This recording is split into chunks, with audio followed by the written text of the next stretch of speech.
Hello everyone and welcome back to our channel. So let us continue with the male reproductive system. So the next point that we shall take up is the spermatogenesis and the sperm. So let us discuss about the spermatogenesis. So as we have seen earlier, the process of formation of sperm within the testes, that is known as spermatogenesis. So usually this particular process of spermatogenesis, it takes around about 65 to 75 days to get completed. So this particular process, it involves several steps like differentiation, cell division. Okay. So it begins with the stem cells, a type of stem cells called as the spermatogonia. Okay, so these spermatogonia, which is a type of stem cell, it contains the diploid number of chromosomes, that is there are two sets of chromosomes. Now usually this process of spermatogenesis, where does it take place?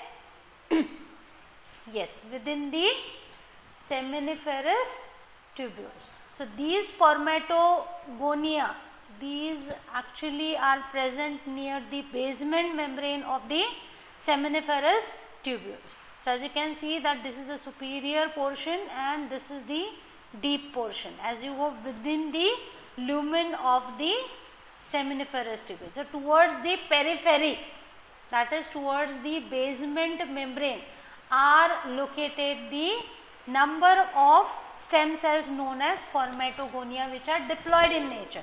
Now these spermatogonia, these undergo mitotic cell division. Okay, so here as you can see that these cells are dividing. Now as this process of cell division takes place, some of the spermatogonia, they remain attached to the basement membrane. Okay, so they will remain attached to the basement membrane. Now why these cells are remaining attached to the basement membrane? Okay. These cells, they act as reservoir of the cells for the future production of the sperm. So sperm cells are generated from the spermatogonia, right? So few of them will remain attached to the basement membrane so that further the production of the sperm will be continued. Okay. Now the remaining spermatogonia, they lose the contact with the basement membrane and they are pushed towards the interior of the seminiferous tubules. Okay, so they will squeeze through the tight junctions of the blood testis barrier and they will undergo some developmental changes. Okay, so they will differentiate into another type of cell known as the primary spermatocytes. Now remember, here the cell division is taking place. The spermatogonia, they will divide mitotically to give rise to additional spermatogonia, some of which will remain attached and some of which will leave the basement membrane towards the interior to continue with the process of sperm production. Okay, so as they move, as they squeeze through the blood testis barrier, they will get differentiated. That is, some changes will take place and it will get converted into the next type of cell, that is the primary spermatocyte. Okay, now this primary spermatocyte, this is also diploid in nature, that is, it has two sets of chromosomes. Okay, that is, they have 46 chromosomes in all, right? One set contains 23.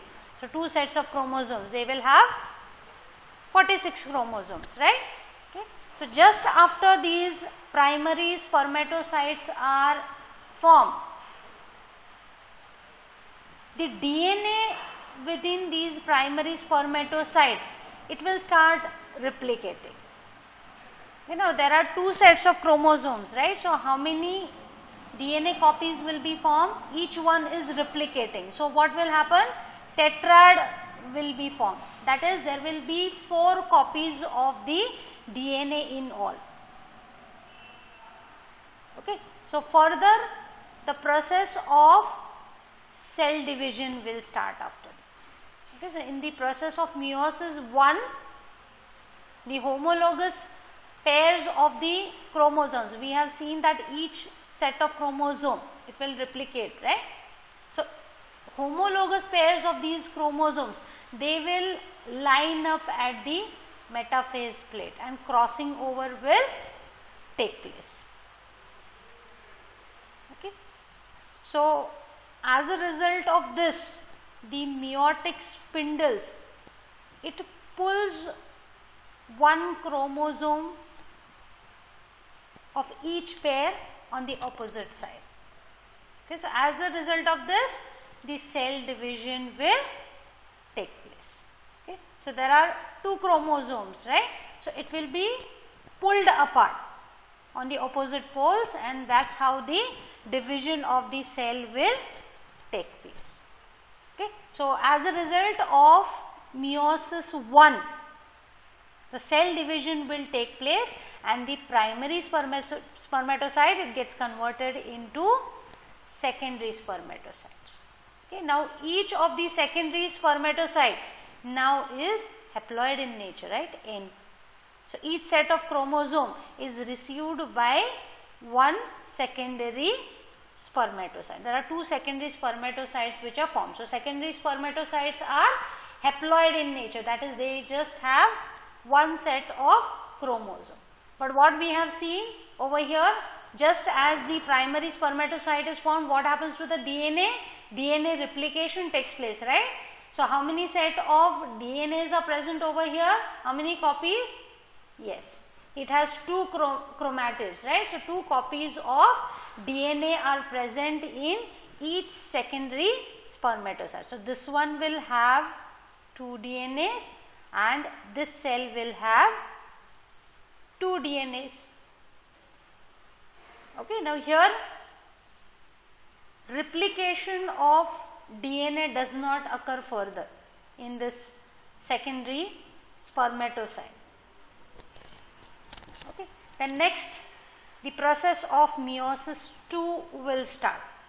So in this particular meiosis 2, the chromosomes, they line up in a single file along the metaphase plate, and the two chromatids which are present in each cell, okay, in each set of chromosome, they contain two chromatids, right, two copies of DNAs are present, right. So as a result of this, the separation of the copies of the DNAs will take place, and it will result in formation of 4 haploid cells at the end of this process of meiosis 2. So it will result in formation of the next type of cells called as spermatids. So 4 haploid cells will be formed from 2 haploid cells, right. 2 secondary spermatocytes will give rise to 4 spermatids, right. There are 4 spermatids which are formed because each cell has 2 sets of DNA, right, 2 copies of DNA. So these will get separated and the cell division will take place, and from each secondary spermatocyte 2 spermatids will be formed. So in all, how many spermatids will be formed? Yes, 4 spermatids will be formed as a result of meiosis 2. Okay. So a single primary spermatocyte, it will give rise to how many spermatids? 4 spermatids, okay, by the process of meiosis 1 and meiosis 2. Now as this process of cell division is taking place, as you can see that are the cells dividing completely? Are these two cells separated completely? There is a link in between these two cells, right. So this division which takes place, it is unique in that complete cell division does not take place. Okay. So two separate cells are formed, but they are connected to each other by the cytoplasm. the cytoplasmic separation, it does not take place. Okay, so they are still in contact with each other through the cytoplasmic bridges. So as you can see over here, the two secondary spermatocytes, they are also connected. Even the spermatids, the 4 spermatids which are formed, these are also not separated, right? So there are cytoplasmic bridges which are connecting them. So this is a unique characteristic of the process of the spermatogenesis. Usually the cell separation does not take place completely. Now there are some advantages of this particular pattern of development. So this particular type of development, that is incomplete separation of the cells, this helps in synchronized production of the sperm in any given area of the seminiferous tubules. It may also have survival value in that half of the sperms will contain X chromosomes and half of the sperms may contain Y chromosomes. Okay. So there are chances of survival for the ones which are carrying larger X chromosomes. Okay, so this particular differential survival chances, that is ruled out because of these cytoplasmic bridges. Then coming to the last step in the process of spermatogenesis, and this last step is known as spermiogenesis. Okay, spermatogenesis, it is the process of formation of sperm, whereas spermiogenesis, it is the last step wherein the haploid spermatids get converted into sperms. You know, as you can see, 4 spermatids has given rise to 4 spermatozoa. Is there any cell division which is taking place? No, there is no cell division which is taking place over here, but just there are some structural changes which are taking place. The differentiation of the cells are taking place and the cell separation is taking place. Here the cells are joined but not here, right? Now 4 separate sperms have formed, right? So this occurs during the spermiogenesis. So the spherical spermatids, they get transformed into elongated slender sperms.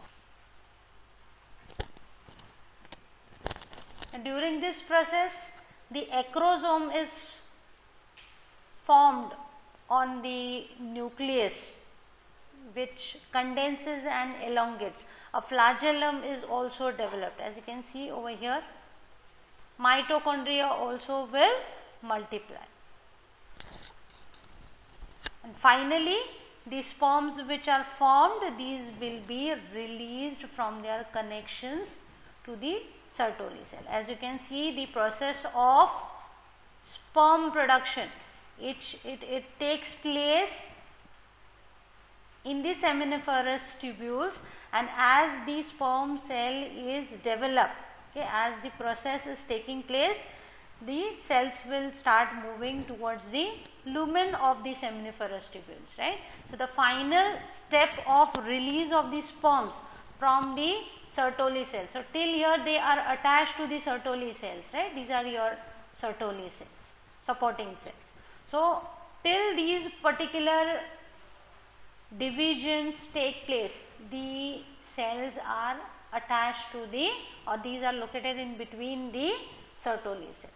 So in the final step, the sperm cells, they will be released into the lumen of the seminiferous tubules. Okay, so seminiferous tubules, as you can see, that at the basement membrane, this is your basement membrane, right. So process will start somewhere over here, and as the process continues, the cells will move further. Okay, and the sperms will then be released into the lumen. Okay, so this particular process of release of the sperm into the lumen of the seminiferous tubules is known as spermiation. Okay, so once this process of spermiation takes place, the sperms will be released in the seminiferous tubules, right. So as it is released in the tubules, it will then be traveling along the further duct system. Okay. So, it will be carried by the fluid which is secreted by the Sertoli cell. So, it will push these sperms further because these sperms are not motile actually. Okay. They are not able to swim. Okay. So, the fluid which is produced by the Sertoli cells, it will help to push the sperms which are formed further. Okay. So, further it will go into the straight tubules and then into the rete testes and so on. So, the duct system will carry it towards the exterior. So, as they move, they will become mature. So, as they are formed in the seminiferous tubules, they are not completely matured. Okay. So, this is the process of formation of sperm, that is the spermatogenesis. Now, let us discuss about the sperm. So, let us see what is the structure of the sperm. Now, each day around about 300 million sperms are formed by the process of spermatogenesis. Now, coming to the dimensions of the sperm, it is around about 60 micrometers long, and it comprises of several structures which are adapted for it to move along the female reproductive tract, and it is able to penetrate inside the secondary oocyte, which is a female gamete. Okay. Now, coming to the structure, basically the sperm is divided into two parts, the head and the tail. As you can see, this portion is the head and the remaining portion is known as the tail of the sperm. Okay. Now, coming to the head. Now, this head is actually flattened in nature and is around about 4 to 5 micrometer long. Now, this head, as you can see, it contains a nucleus, right? That is the nucleus. The nucleus which contains how many chromosomes? It is haploid in nature, right? So, it will contain 23 chromosomes, right, which are highly condensed in nature. Now, as you can see that the nucleus, it is covered by another structure called as acrosome, right. Remember, in the last step acrosome forms, right. So, this acrosome, it covers the anterior 2/3 of the nucleus. As you can see, this is the anterior part. So, entire nucleus is not covered by acrosome, but just anterior 2/3 of it is covered with a cap like structure. Okay, it is a vesicle actually which is filled with the enzymes, and that is known as acrosome. Acro means atop and some means body. Okay. So, this vesicle which contains several enzymes which are responsible for penetration of the sperm into the secondary oocyte. So, these enzymes, they help in penetration of the sperm into the secondary oocyte if at all fertilization has to occur. The male and the female gamete, when they fuse together, fertilization will take place and it will start developing into an embryo. So, pregnancy will take place. Okay. So, these enzymes which are present within this acrosome, these include the hyaluronidase and proteases. So, they will digest the proteins and the lipids, and it will help in penetration into the secondary oocyte. Then coming to the tail of the sperm, this is actually divided into 4 parts, that is the neck, middle piece, principal piece and the end piece. Now, neck, as you can see, this is the constricted region which is just behind the head, and this part, it contains the centrioles. Centrioles form the microtubules which results in formation of remaining part of the tail.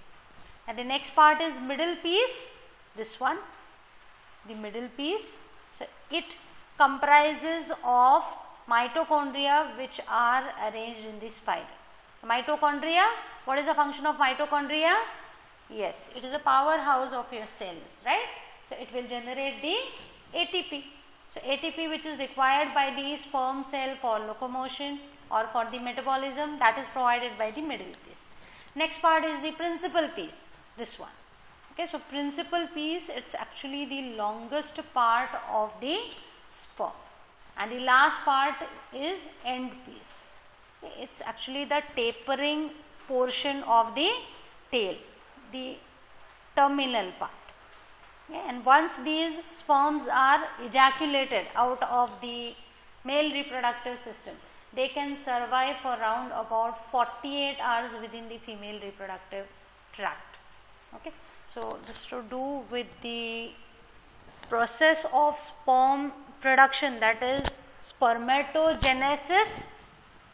Okay, so, we have seen that several differentiation and cell division processes result in formation of sperm cells. Okay, so, each spermatogonium will give rise to 4 sperm cells. Okay, and the structure of sperm we have covered. So, we have seen that the sperm, it comprises of 2 main parts, that is the head and the tail. Tail is further divided into 4 parts. Okay, so, this is the reference. Thank you for watching.